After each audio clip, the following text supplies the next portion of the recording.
Hello everyone, मैं अमित कुमार आप सभी को विवेकानंद ऑनलाइन क्लासेस के प्लेटफॉर्म पर स्वागत करते हैं। आज की क्लास में हम चर्चा करेंगे क्लास 8 के एनसीईआरटी बुक का साइंस का टॉपिक नंबर 5 जो कि है या पौधों या जंतुओं का संरक्षण। इसके बारे में जानेंगे कि इससे रिलेटेड हम किस प्रकार से जान सकते हैं कि जीव जंतु का संरक्षण करना आखिरकार अनिवार्य क्यों है और जंतुएं और पेड़ पौधों एक दूसरे पर किस प्रकार से निर्भर रहते हैं। इन दोनों के बारे में जानेंगे, इसके मेन पॉइंट्स को भी जानेंगे, कुछ याद करने के लिए कुछ समझेंगे और बाद में फिर चल के प्रश्न अभ्यास को देखेंगे। तो आइए आज की क्लास हम शुरुआत करते हैं। इसमें से क्या है लिखा हुआ इसमें, पौधों और जंतुओं का संरक्षण। पौधों और जंतुओं का संरक्षण यानी कि चैप्टर ही है। इसमें से समझना है कि पौधा और जंतु दो चीज़ें यहाँ पर है, ठीक है। दोनों मानो तो एक लिविंग थिंग्स सजीव ही है। क्या है ये? सजीव है, दोनों सजीव है। तो हम कह सकते हैं दोनों एक दूसरे पर काफ़ी निर्भर हैं, है ना। दोनों एक दूसरे पर काफ़ी निर्भर है क्योंकि पौधा जंतुओं को क्या देती है? ऑक्सीजन देती है। क्या देती है? ऑक्सीजन। और जंतु पौधा को क्या देती है? CO2। तो एक दूसरे पर निर्भर ही है ना। एक दूसरे के बिना ये रह भी नहीं सकते हैं। इसीलिए बोल सकते हैं कि दोनों को हमें सुरक्षित करना, संरक्षित करना काफ़ी अनिवार्य है। यदि नहीं कर पाएंगे तो फिर हमारा पर्यावरण संतुलित नहीं रहेगा। समझ गए? पर्यावरण संतुलित करने के लिए हमें संरक्षित करना, बचाव करना बहुत ज़रूरी है। हम आजकल देखा जा रहा है कि इसकी संख्या में कमी आ रही है। क्यों कमी आ रही है? इसकी संख्या में कमी आ रही है। कमी आने का रीज़न क्या है कि इसकी कटाई होना। क्या होना? कटाई होना। कटाई होता है क्यों? फर्नीचर के लिए। किसके लिए? फर्नीचर के लिए। फर्नीचर के लिए कटाई हो रहा है। और ये फर्नीचर मतलब समझ रहे हैं ना, जो लकड़ी की फर्नीचर वगैरह बनते हैं, इन सब के लिए इसकी कटाई हो रही है, तो इसकी संख्या कम पड़ रही है। अच्छा बताओ, जहाँ पौधा ही नहीं रहेगा वहाँ जंतु रहेंगे? नहीं ना रहेंगे, क्योंकि हम क्या बोले अभी कि दोनों का एक दूसरे में जरूरी है। दोनों का एक दूसरे में रहना बहुत ज़रूरी है। एक दूसरे के लिए काफ़ी ये दोनों हेल्पफुल है। एक दूसरे के बिना ये नहीं रह सकते। इसलिए पौधा की संख्या में घट जाएगी तो जंतु की संख्या ऑलरेडी अपने आप घटने लग जाएगी। समझ गए ना? जैसे कि आप लोग देख रहे होंगे कि तमिलनाडु में वन कट रही थी। तमिलनाडु में वनों को कटाई किया जा रहा था तो पता चला ना, जीव जंतु जानवर, वहाँ के सभी जानवर शहर पर धावा बोल दिए थे, शहरों में आ गए थे। शेर, बाघ, चीता ये सब कहाँ आ गए थे? शहर में आ गए थे। हाथी वगैरह सब शहर में आ गए थे। क्यों? क्योंकि ये लोग अपना बचाव करना चाहते थे। क्या करना चाहते थे? बचाव। तो हम बोल रहे हैं कि जंतुओं का संरक्षण के लिए हमें पौधों को बचाना बहुत जरूरी है। अब पौधों को बचाएंगे कैसे? इसकी कटाई को रोककर। अब बोलेंगे कटाई रोकेंगे तो फर्नीचर कैसे बनेगा? तो लिमिट मात्रा में कटाई करेंगे, ज़्यादा नहीं कटाई करेंगे। जहाँ एक पौधों को कटाई करना है, एक पेड़ को कटाई करना है, तो एक पेड़ को कटाई करना है, उसके लिए हमें 20 पेड़ को लगा देना है। तो 20 पेड़ को लगा देंगे तब एक पेड़ को कटाई करेंगे। समझ गए? तब उस पेड़ से हम फर्नीचर वगैरह बनाएंगे। लेकिन आजकल के लोग क्या करते हैं, 20 पेड़ काट लेते हैं, एक को पेड़ नहीं लगाते हैं, उल्टा करते हैं। समझ गए? लेकिन हमें क्या करना पड़ेगा? फर्नीचर तो चाहिए ही, लेकिन पेड़ को काटेंगे उसके साथ साथ पेड़ को हमें लगाना भी पड़ेगा। समझ गए? तो शायद ये बचा रह जाएगा पौधा। तो इसीलिए बोल रहे हैं कि पौधा पर ही आधारित जीव जंतु है। ये नहीं रहा तो ये नहीं रहा। अब बोलेंगे जंतु पर ही आधारित पौधा है तो हमें जंतुओं को भी बचाना जरूरी है। अच्छा, माना कि कोई जंगल है, वन को कहते हैं जंगल, है ना। माना कि कोई वन है, वहाँ पर काफ़ी सारे पेड़ पौधे हैं, अब वहाँ कोई जानवर ही नहीं है, तो सब लोग निर्भय होकर जाएंगे जंगल घूमने के लिए। वन को घूमने के लिए निर्भय होकर के जाएंगे। निर्भय मतलब समझते हो? निडर होकर के जाएंगे घूमने के लिए, क्योंकि जानवर का कोई खतरा नहीं है। और घूमेंगे, वन को क्षति भी पहुँचाएंगे, नुकसान भी करेंगे, पेड़ पौधों को भी काटेंगे। तो बताओ, इसकी क्षति पहुंच रही है ना? पहुंच रही है ना इसकी क्षति पहुंचाएंगे। लेकिन वहाँ कोई जंगली जानवर रहेगा तो सबको डर रहेगा कि नहीं, इस जंगल में नहीं आएंगे, क्योंकि यहाँ बड़े खूंखार जंगली जानवर होते हैं जिससे हमारी जान भी ये ले सकते हैं। इसी प्रकार से हम कह सकते हैं कि पौधा के लिए जंतु जरूरी है, जंतु के लिए पौधा जरूरी है। दोनों एक दूसरे पर काफ़ी निर्भर रहते हैं। समझ गए? यहाँ इतना तक आपको समझ में आया होगा। अब यहाँ पर एक टॉपिक आया कि संरक्षण यानी कि कंजर्वेशन ये क्या है? संरक्षण का अर्थ होता है किसी का बचाव करना। क्या करना? बचाव करना। हम पौधों को वनों में बचाव करेंगे, वनों में पौधों का बचाव करेंगे, वही वनों का संरक्षण कहलाएगा। जीव जंतुओं का बचाव करेंगे तो जीव जंतुओं का संरक्षण कहलाएगा। तो यहाँ पर देखा जाएगा कि किसी भी वस्तु को बर्बाद होने से बचाए रखने के लिए क्या कहा जाता है? संरक्षण। तो किसी भी वस्तु को बर्बाद होने से बचाए रखना क्या कहलाता है? संरक्षण कहा जाता है। सिंपल सा परिभाषा है। जैसे कि हमें किसी चीज़ का संरक्षण करना है, पेट्रोलियम, अब कोयला आप लोग पढ़े हैं पिछला चैप्टर में, तो पेट्रोलियम कोयला का संरक्षण के लिए हमें क्या करते थे? बचाना पड़ेगा, पहले ही ना लिखाए थे, हमें कम से कम पेट्रोलियम कोयला का खपत करना पड़ेगा, तो बचाव करना पड़ेगा, यही ना। तो संरक्षण के लिए हमें बचाव करना बहुत जरूरी है, तभी ना सुरक्षित होकर रहेगा। अच्छा, हम इसका बचाव क्यों कर रहे हैं? बचाव कर रहे हैं ताकि आने वाला पीढ़ी इसका फायदा उठा पाए। आने वाला पीढ़ी, समझ रहे हैं ना, आपकी आने वाला खानदान, आने वाला पीढ़ी इसका फायदा उठा पाए, इसीलिए इनका संरक्षण करना काफ़ी जरूरी है। क्या समझ गए बातों को? चलिए अब बताइएगा, पारिस्थितिक तंत्र। पारिस्थितिक तंत्र समझते हैं? पारिस्थितिक तंत्र का अर्थ होता है कि हमारे इस पर्यावरण में एक दूसरे पर जो निर्भर रहते हैं वही पारिस्थितिक तंत्र कहलाते हैं। जैसे कि घास फूस को समझिएगा, सिंपल से एग्जाम्पल से समझिएगा पारिस्थितिक तंत्र को। घास फूस को कौन खाता है? हिरन खाता है। कौन खाता है? हिरन खाता है। हिरन को कौन खा जाता है? शेर खा जाता है। कौन खा जाता है?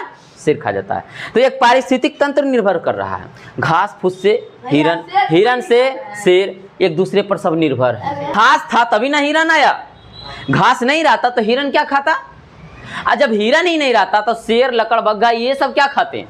सभी मांसाहारी जीव जंतु क्या खाते हैं? तो हम कह सकते हैं घास को पहले शाकाहारी जीव जंतु खाते हैं।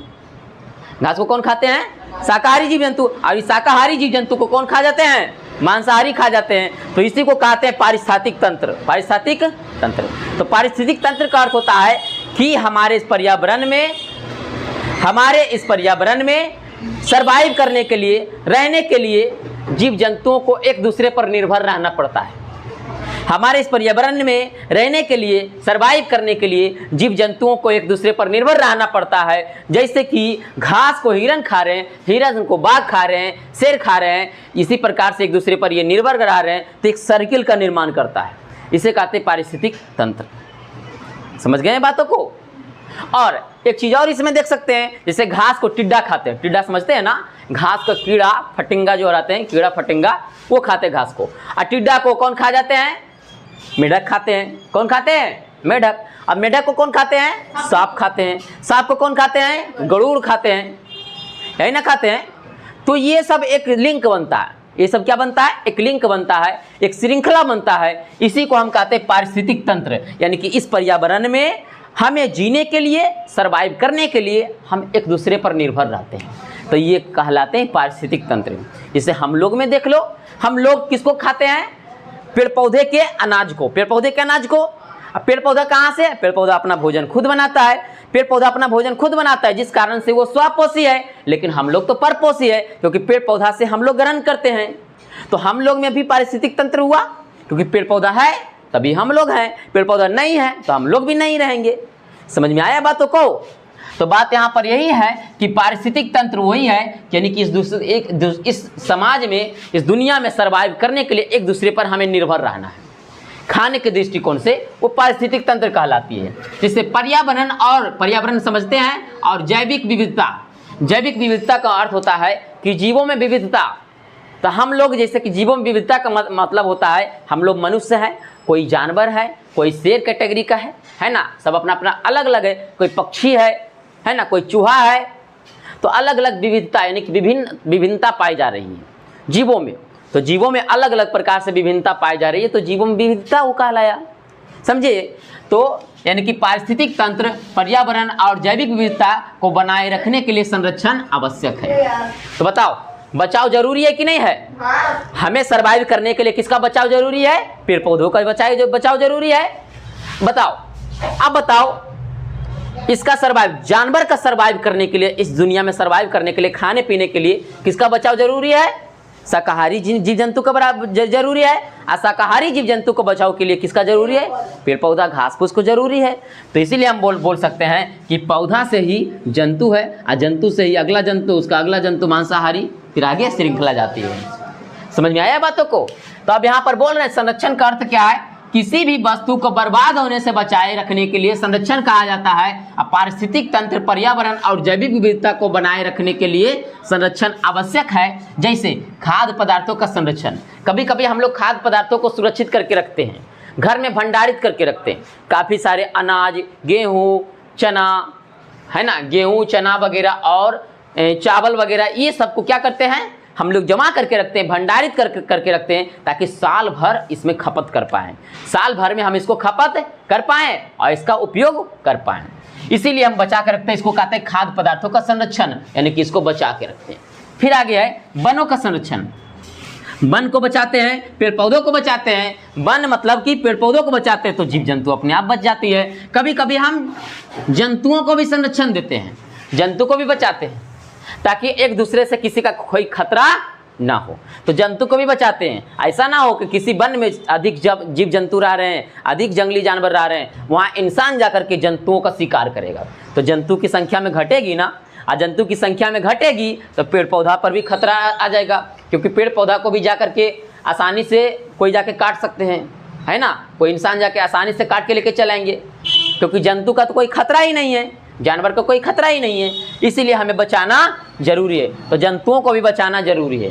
तो इसके लिए हमें क्या करना पड़ेगा, इसके लिए हमें काफ़ी कुछ करना पड़ता है कि इन सब के बचाव के लिए काफ़ी कुछ करना पड़ता है। जैसे कि वनों का संरक्षण से आप क्या समझते हैं, तो वन का कैसे संरक्षण करते हैं, तो देखिए वनों को खत्म होने से बचाए रखना वनों का संरक्षण कहलाता है। यानी कि वन जो है, पेड़ पौधा जो है, इसको खत्म होने से बचाना क्या कहलाता है, वनों का संरक्षण कहलाता है। और सभी जानवर प्रत्यक्ष रूप से समझते हो, ये अपना प्रत्यक्ष रूप से क्या करते हैं, वनों का सुरक्षित करते हैं, बचाव करते हैं, संरक्षण करते हैं। पेड़ पौधे पर निर्भर रहते हैं। किस पर निर्भर रहते हैं, पेड़ पौधे पर, क्योंकि पेड़ पौधा ही अपना भोजन स्वयं निर्माण करते हैं। कौन निर्माण करते हैं, पेड़ पौधा ही अपना भोजन खुद निर्माण करते हैं, और खुद निर्माण करते हैं, ये किसी पर निर्भर नहीं रहते हैं। पेड़ पौधा अपना भोजन स्वयं निर्माण करते हैं, और पेड़ पौधा का भोजन जीव जंतु खाता है। इसलिए बोला गया है कि सभी पेड़ पौधे पर निर्भर रहते हैं। सभी जानवर किस पर निर्भर रहते हैं, प्रत्यक्ष रूप से पेड़ पौधे पर निर्भर रहते हैं, क्योंकि पेड़ पौधे ही अपना भोजन स्वयं निर्माण करते हैं और जानवर उसका उपभोग करते हैं। उपभोग समझते हो, खाते हैं, क्या कहते हैं, खाते हैं। फिर आगे, इनमें ऑक्सीजन और कार्बन डाइऑक्साइड का आदान प्रदान भी होता है। ऑक्सीजन समझते हैं, कौन ऑक्सीजन किसको दे रहा है, पेड़ पौधा ऑक्सीजन किसको दे रहा है, जंतु को, और जंतु कार्बन डाइऑक्साइड किसको दे रहा है, पेड़ पौधों को। तो आदान प्रदान अपना करते रहते हैं, हो गया। फिर आगे है, जिस कारण वनों का संरक्षण के लिए बहुत सारे जैव मंडल आरक्षण क्षेत्र समझते हो, जीव जंतु के लिए सुरक्षित कर देना, आरक्षित कर देना, ताकि जीव जंतु का कोई खतरा ना हो, जीव जंतु का कोई खतरा ना हो, क्योंकि वहां पर इंसान को जाने ही नहीं दिया जाता है, इंसान को जाने ही नहीं दिया जाता है, तो जीव जंतु का कोई खतरा नहीं होता है। इसीलिए जैव मंडल का आरक्षण कहलाता है। कारण ये रिजर्व क्षेत्र होता है, जंगल में जानवरों के लिए रिजर्व कर दिए, ताकि यहाँ पर कोई इंसान नहीं जा सकता है, उसको कहते हैं अभयारण्य, समझे, रिजर्व कर दिए ताकि यहाँ पर केवल जानवर ही रहेगा, इंसान नहीं जा सकता है, समझे। और राष्ट्रीय उद्यान कहलाता है चिड़ियाघर, जैसे कि संजय गांधी जैविक उद्यान जो कि पटना में है ना चिड़ियाघर, तो ये सब जानवर के लिए सुरक्षित किया गया, आदि बनाए गए हैं। जैसे Kaziranga national park, Kaziranga national park ये क्या है, असम में, कहाँ ये, असम में है। ये भी एक प्रकार से क्या है, जैव मंडल आरक्षण क्षेत्र है। क्या है, जैव मंडल आरक्षण क्षेत्र है। फिर अभयारण्य क्या है, देखिए तो ग्रेट निकोबार जैव मंडल, ये अभयारण्य है। ग्रेट निकोबार समझते हैं, अंडमान निकोबार का जो नीचे वाला क्षेत्र है, एक लंबा वाला है बंगाल की खाड़ी में अंडमान निकोबार, तो निकोबार वाला है, तो निकोबार में ये ग्रेट निकोबार है। यहाँ पर यहीं पर क्या किया गया है, आरक्षित किया गया है, ग्रेट निकोबार में जैव मंडल के आरक्षित किया गया है। किसके लिए, यह अभयारण्य। राष्ट्रीय उद्यान सतपुड़ा राष्ट्रीय उद्यान जो कहाँ है, मध्य प्रदेश में सुरक्षित किया गया है। और भी भारत में केवल यही 3 नहीं, भारत में और भी है काफ़ी सारे राष्ट्रीय उद्यान, काफ़ी सारे अभयारण्य और काफ़ी सारे नेशनल पार्क, काफ़ी कुछ है, समझ गए। फिर आगे वन उन्मूलन समझते हैं, जैसे कि बड़े पैमाने पर वनों की कटाई करना वन उन्मूलन कहलाता है। जैसे कभी कभी वन उन्मूलन होता है, आप लोग सुनते होंगे, कभी कभी सुने हैं कि तमिलनाडु में वन उन्मूलन हुआ। अभी हाल फिलहाल में 2025 में ही वनों की कटाई हुआ, जिस कारण से काफ़ी सारे जानवर वन से निकल करके रोड पर धावा बोल दिए। रोड पर धावा बोलना मतलब समझते हो, रोड पर आ गए सभी जानवर, क्योंकि वो अपना ये कहना चाह रहे थे कि हमारे वनों को मत काटो क्योंकि यही मेरा घर है। तो वन उन्मूलन कहा जाता है कि इतना सारा वन है तो इतना मात्रा में हम वन को काट देंगे। तो काफ़ी मात्रा में वनों की कटाई करना वन उन्मूलन कहलाती है। समझ गया? जैसे छत्तीसगढ़ में भी वन उन्मूलन हुआ था। छत्तीसगढ़ में हसदेव जंगल, कौन सा जंगल था? हसदेव जंगल। हसदेव जंगल में भी वन उन्मूलन हुआ था। उसमें भी काफ़ी सारे वनों को काटा गया। वन को क्यों काटा गया? यहाँ पर कोयला के लिए वन को काटा गया था। ऐसे ही कोई नहीं वन काटते हैं, कोयला के लिए काटते हैं, कोई खनिज के लिए काटते हैं, कोई कुछ जरूरी चीज़ों के लिए ही वन को काटा जाता है, तो वन उन्मूलन कहलाता है। ठीक है, जैसे छत्तीसगढ़ का हसदेव जंगल को काटा गया, काटने के बाद काफ़ी बड़े पैमाने पर जंगल को काटा गया, वो वन उन्मूलन कहलाता है। तो आप समझिएगा वन उन्मूलन से आप क्या समझते, क्या बोलिएगा कि एक बड़े पैमाने पर जंगल को या वनों को कटाई करना वन उन्मूलन कहलाती है। बड़े पैमाने पर वनों को या जंगल को कटाई करना वन उन्मूलन कहलाता है। देखो तो बड़े पैमाने पर वनों की कटाई करना वन उन्मूलन कहलाती है। इस काटे गए वनों को का उपयोग विभिन्न उद्देश्यों की पूर्ति के लिए करते हैं। जो वन को काटते हैं इसका उपयोग हम क्या करते हैं? विभिन्न उद्देश्य की पूर्ति के लिए। जैसे हमारे जरूरी में कभी कभी फर्नीचर बनाना रहता है, उसमें उपयोग करते हैं। ईंधन के रूप में लकड़ी का उपयोग करते हैं, और भी अलग अलग चीज़ों में उपयोग किया जाता है इस लकड़ी का। समझ गए? तभी ना वन को काटते हैं। और भी जैसे वन को काटा गया, छत्तीसगढ़ के वन को काटा गया कोयला उत्पादन में। लकड़ी से कोयला तो बनेगा नहीं डायरेक्ट, क्योंकि वहाँ से वन को काटेगा तभी धरती के नीचे से कोयला निकाल पाएगा, है ना। पृथ्वी तल के नीचे से क्या निकाल पाएगा? कोयला। तो वन को काटा गया कोयला के लिए। तो अपना उद्देश्य की पूर्ति के लिए वन को काटा जाता है। कोई खनिज के लिए काटते हैं, कोई किसके के लिए काटते हैं? कोयला के लिए, कोई लकड़ी के लिए काटते हैं। तो सब अपना अपना उद्देश्य पूर्ति के लिए वनों को कटाई करते हैं। उसके बाद हम समझेंगे वनोन्मूलन के क्या कारण है। वनोन्मूलन के क्या कारण है? तो वनोन्मूलन का अर्थ होता है कि वनों की कटाई करना, वो भी अपनी फायदा के लिए, अपनी बेनिफिट के लिए। जैसे कभी कभी हमें वन से लकड़ी चाहिए होता है तो उसके लिए वन की कटाई करते हैं, और कभी कभी वहाँ पर खनिज पदार्थ, कोयला, ये सब चीज़ की ज़रूरत होती है, उसके लिए भी वन की कटाई करते हैं। वही वनोन्मूलन। तो इसके देखेंगे कि वनोन्मूलन जो हो रहे हैं आजकल, वन की कटाई हो रहे हैं, उसका कितना कारण है? तो मुख्य दो कारण है। देखिएगा तो एक मानव निर्मित कारण, दूसरा प्राकृतिक कारण। मानव निर्मित कारण को समझिएगा कि ये मानव का कारण होता है, मानव का खुद का अपना कारण होता है कि वनों की कटाई करेंगे। एक प्राकृतिक आपदा के कारण ही होती है, जैसे कि मानव खुद अपनी ज़रूरतों की पूर्ति के लिए वनों की कटाई करते हैं। और एक होते हैं प्राकृतिक आपदा के चलते, जैसे कभी भूकंप आ गया, सुनामी आ गया, ये सब के चलते वनों की वनोन्मूलन हो रहे हैं। इसी प्रकार से पहले समझेंगे मानव निर्मित के कारण। मानव निर्मित कारण इसमें देखेंगे कृषि के लिए भूमि प्राप्त करना, यानी कि कृषि के लिए जैसे जैसे हम आपको पता है कि एक लैंड है, लैंड मतलब कि स्थल है, स्थल पर जनसंख्या जैसे जैसे बढ़ेगी, जनसंख्या बढ़ेगी तो उसको कृषि के लिए जगह चाहिए, स्थल चाहिए। कृषि के लिए स्थल चाहिए तो स्थल पर तो वन लगा हुआ है, तो वनों की कटाई करेंगे। वनों की कटाई करेंगे तो जिस कारण से स्थल खाली पड़ जाएगा तो वहाँ पर कृषि कर पाएंगे। तो कृषि के लिए स्थल की जरूरत पड़ना, यानी कि कृषि के लिए क्या जरूरत पड़ना? कृषि के लिए भूमि प्राप्त करना, क्योंकि भूमि मिलेगा तभी तो कृषि कर पाएंगे, इसीलिए वनों की वहाँ कटाई की जाती है।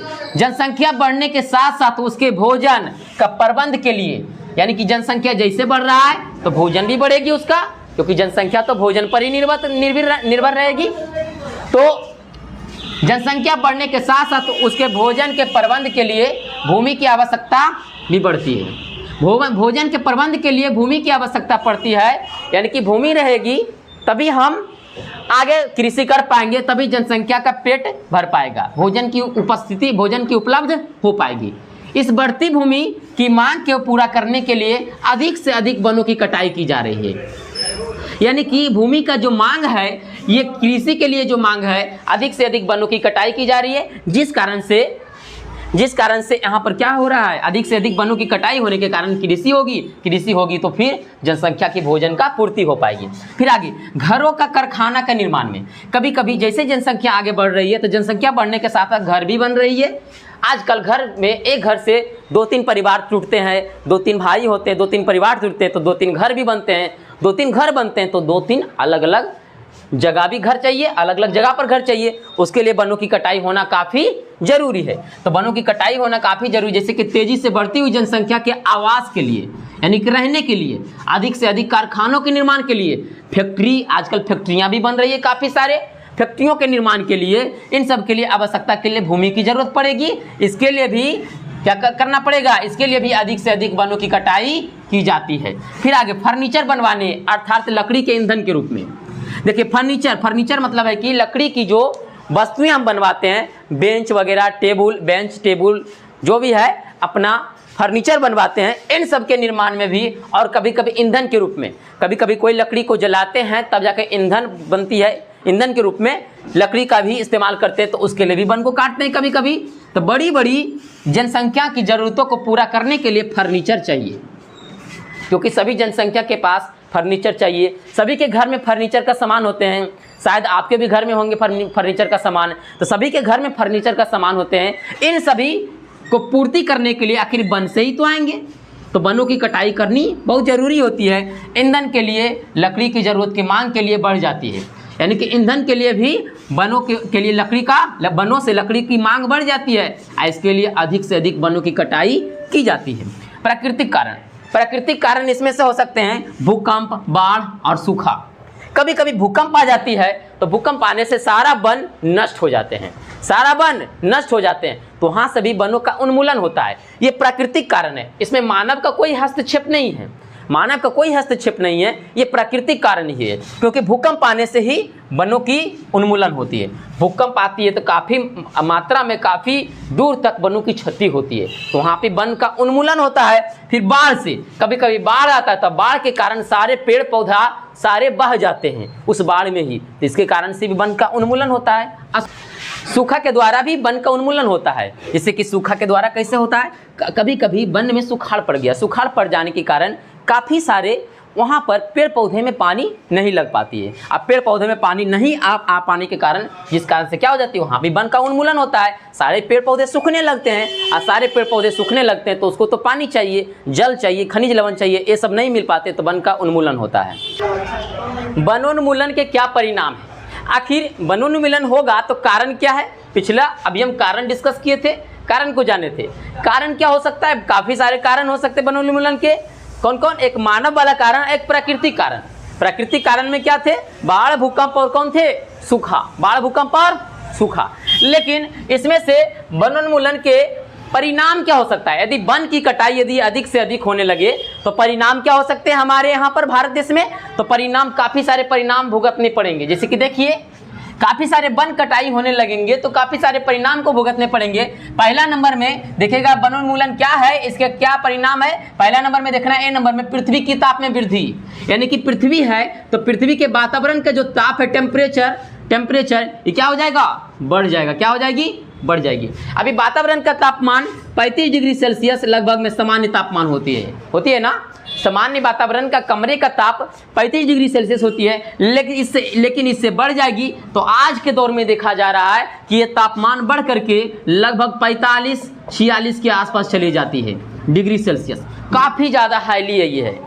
तो इतना सारा तापमान ही बढ़ जाती है, ये पेड़ों की कटाई के कारण। तो देखेंगे, पौधे प्रकाश संश्लेषण की प्रक्रिया द्वारा भोजन का निर्माण करते हैं। अच्छा, प्रकाश संश्लेषण, पौधा यदि रहेंगे तो प्रकाश संश्लेषण की प्रक्रिया द्वारा भोजन का निर्माण करेंगे, तो सारा जो ताप है ये एब्जॉर्ब कर लेंगे।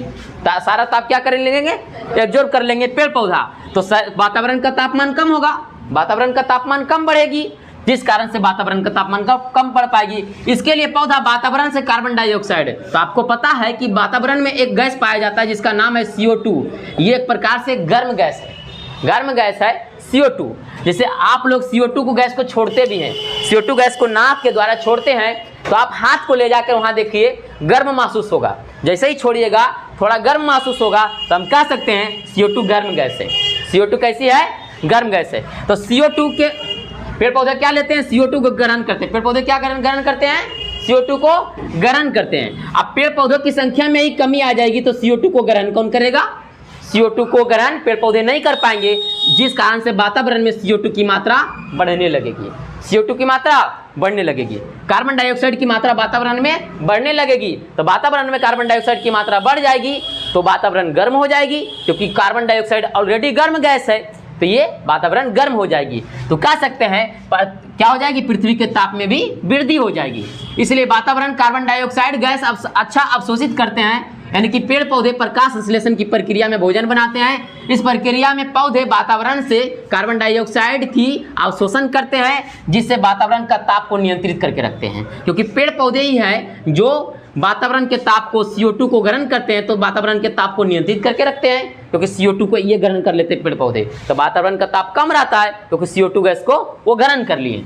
और फिर आगे परंतु वनोन्मूलन, यानी कि परंतु जब वनों की कटाई होने लगेगी, तो वातावरण में CO2 की मात्रा, कार्बन डाइऑक्साइड की मात्रा बढ़ने लगेगी, जिस कारण से पौधे की संख्या में कमी आ जाएगी, जिस कारण से पृथ्वी की ताप में वृद्धि हो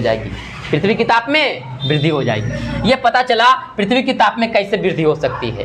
तो अच्छा बताइए, हमें वनोन्मूलन के लिए वनोन्मूलन का बचाव करनी चाहिए, अर्थात वनों की बचाव करनी चाहिए, वनोन्मूलन को रोकना चाहिए। वन जहाँ कटाई हो रहा है तो वहाँ वनों को रोकनी चाहिए। तो आप बोलिएगा वनों को रोकेंगे तो हम फर्नीचर कहाँ से लाएंगे, लकड़ी कहाँ से लाएंगे? तो उसके लिए आप वन को काटिए, लेकिन एक वन काटिए तो 20 पेड़ जरूर लगा दीजिए।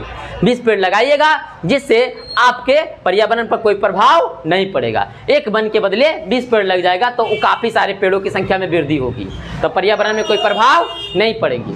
इसीलिए वन को काटिए, लेकिन पेड़ को भी लगाइए। समझ गए बातों को? अब आगे देखिएगा, प्रदूषण में वृद्धि। प्रदूषण में कैसे वृद्धि होती है? आपको पता है कि वायुमंडल में जो प्रदूषण बढ़ती है वो सबसे ज़्यादा CO2 गैस से बढ़ती है, सबसे ज़्यादा CO2 गैस से। जैसे चिमनी, भट्ठा, फैक्ट्रियों से निकलने वाले काले काले धुआं जैसा जो गैस है वो CO2 है। फैक्ट्रियों से निकलने वाले काले काले धुआं के जैसा गैस है वो CO2 है। चिमनी भट्ठा से निकलने वाला जो गैस है वो भी क्या है? वो CO2 है। इन सभी से वातावरण का प्रदूषण बढ़ जाता है, वातावरण भी गर्म हो जाती है, तो वातावरण काफी प्रदूषित हो जाती है, और जिस कारण से प्रदूषण में वृद्धि होती है। हमारे वातावरण में प्रदूषण को मुक्त करने के लिए वन की महत्वपूर्ण भूमिका है। यदि वही पेड़ पौधा रहेंगे तो जो CO2 निकलेंगे, गाड़ी से निकलेंगे CO2, और चिमनी से निकलेंगे CO2, कारखाने से CO2 निकलेंगे, और जो मानव अपने नाक के द्वारा CO2 बाहर निकालते हैं श्वसन के दौरान, तो वो CO2 जो निकलेंगे, सारे CO2 को ये पेड़ पौधे क्या करेंगे? अब्जॉर्ब कर लेंगे। क्या कर लेंगे? एब्जॉर्ब कर लेंगे, यानी कि अवशोषण कर लेंगे, सारे अवशोषण कर लेंगे, जिस कारण से वातावरण में CO2 की मात्रा कम पड़ जाएगी। वातावरण में CO2 की मात्रा कम पड़ जाएगी तो वातावरण कम प्रदूषित होगी। इस बात को समझ गए होंगे। तो यही बात बोला है कि हमारे वातावरण में प्रदूषण को मुक्त करने वन की महत्वपूर्ण भूमिका है, जो वातावरण में सबसे अधिक प्रदूषक गैस CO2 को अवशोषित करते हैं। CO2 को क्या करते हैं? अवशोषित करते हैं। परंतु वनों की जब कटाई होगी तो वन ही नहीं रहेंगे। वन नहीं रहेंगे तो CO2 को अब्जॉर्ब कौन करेंगे? CO2 को अवशोषित कौन करेंगे? जब CO2 को अवशोषित नहीं कर पाएंगे तो बताओ वातावरण का प्रदूषण में वृद्धि होगा कि नहीं होगा? CO2 को तो उतना ही निकलेगा, CO2 की मात्रा बढ़ जाएगी, आप इतना समझ गए होंगे। फिर आगे अगला समझते हैं सूखा के बारे में समझेंगे कि वन वाले क्षेत्रों में पेड़ पौधे अधिक संख्या में उस क्षेत्र में बादल का घनत्व को बढ़ाने के सहायक होते हैं। यानी कि जब ये पृथ्वी पर जब यहाँ बंद रहता है तो यहाँ पर बादल काफ़ी ज़्यादा बनती है। कैसे बनती है वन के पास बादल? क्योंकि यहाँ पर वन के द्वारा जो हवा चलती है, इस हवा के माध्यम से बादल का घनत्व काफ़ी ज़्यादा बनता है। अब जहाँ बादल का घनत्व काफ़ी ज़्यादा बनेगा तो वहाँ बारिश भी ज़्यादा होगी। अब वर्षा ज़्यादा होगी तो सूखा कम पड़ेगी, इसीलिए सूखा से हम बचाया जा सकता है। लेकिन जब पेड़ों की कटाई होगी तो वन उन्मूलन होगा। पेड़ों की कटाई होने के कारण वन उन्मूलन होगा। अब वन उन्मूलन के कारण पेड़ ही नहीं रहेंगे तो बादल नहीं बनेंगे। अब बादल नहीं बनेंगे तो वर्षा नहीं होंगे, जिस कारण से सूखा पड़ेंगे। तो ये बात बोला गया है कि वन वाले क्षेत्रों में पेड़ पौधों की अधिक संख्या उस क्षेत्र में बादल के घनत्व में बनने वाले सहायक होते हैं। यानी कि वन वाले क्षेत्र में उस क्षेत्र में अधिक संख्या में बादल बनने के घनत्व बढ़ने में सहायक होते हैं, जिस कारण वर्षा होती है, तभी वर्षा हो पाती है। परंतु जब वन को काटा जाएगा तो इससे वर्षा नहीं होगी, क्योंकि बादल बनेगी ही नहीं। बादल नहीं बन पाएगी तो वर्षा भी नहीं होगी, तथा इससे सूखा भी पड़ जाती है। तो आपको पता चल गया वन उन्मूलन क्या है। इतना तक हम समझाएं वन उन्मूलन क्या है। और दूसरा नंबर में वनों उन्मूलन, वन उन्मूलन के कारण क्या है, कौन कौन से कारण वन उन्मूलन हो रहे हैं, तो दो कारणों को यहाँ पर समझे। प्रथम कारण, मानव अपने उपयोग को पूरा करने के लिए वन उन्मूलन करते हैं। लकड़ी की जरूरत होती है, घर की जरूरत होती है, फैक्ट्री की जरूरत होती है, काल कारखाने की जरूरत होती है और कृषि की जरूरत होती है, इसके लिए वनों की कटाई हो रही है। और दूसरा प्राकृतिक कारण, प्राकृतिक कारण में बाढ़, भूकंप और सूखा, ये सभी वन उन्मूलन के कारण हो सकते हैं। इसका परिणाम हमें ये सब भुगतना पड़ेगा और भी कई सारे परिणाम भुगतने पड़ेंगे। ये तीन ही नहीं, और भी कई सारे परिणामों को भुगतने पड़ेंगे, लेकिन उनमें से ये तीन महत्वपूर्ण हैं। ये तीन महत्वपूर्ण परिणाम है। आप ही बताइए, पृथ्वी के ताप में वृद्धि हो जाएगी तो हम लोग को कितना गर्मी लगेगी, आप इतना गर्मी लगेगी जिस कारण से हम लोग उस ताप को झेल ही नहीं पाएंगे। और प्रदूषण में वृद्धि होगी, जब प्रदूषण में वृद्धि होगी तो ऑक्सीजन की कमी आएगी, ऑक्सीजन की कमी आएगी तो हम लोग श्वास ही नहीं ले पाएंगे। फिर आगे सूखा, जब सूखा पड़ जाएगी तो पेड़ पौधे भी सूख जाएंगे। अब पेड़ पौधे भी सूख जाएंगे, कृषि भी नहीं हो पाएगी, तो हम लोग खाएंगे क्या, ये सभी नहीं हो पाएगा। आपको पता चल गया वन उन्मूलन के कारण को। तो आज यहाँ तक समझे, अगले वीडियो में हम समझेंगे वन उन्मूलन के बाद फिर अगले वीडियो में समझा जाएगा कि वनों का संरक्षण हम कैसे कर सकते हैं, इसको बचा कैसे सकते हैं, और जैव मंडल, ये जैव मंडल क्या है, जीवों को कैसे बचा सकते हैं, वनों को कैसे बचा सकते हैं, इन दोनों के रिलेशंस को हम अगली क्लास में समझेंगे। तो यहाँ तक बहुत बहुत धन्यवाद इस वीडियो में बने रहने के लिए। फिर इससे आगे देखना चाहते हैं तो आगे के वीडियो में देखें, और आप इस प्लेटफॉर्म से जुड़ना चाहते हैं तो विवेकानंद ऑनलाइन क्लासेस के प्लेटफॉर्म को सब्सक्राइब करें, लाइक करें और शेयर करें। बहुत बहुत धन्यवाद यहाँ तक आप सभी लोगों को।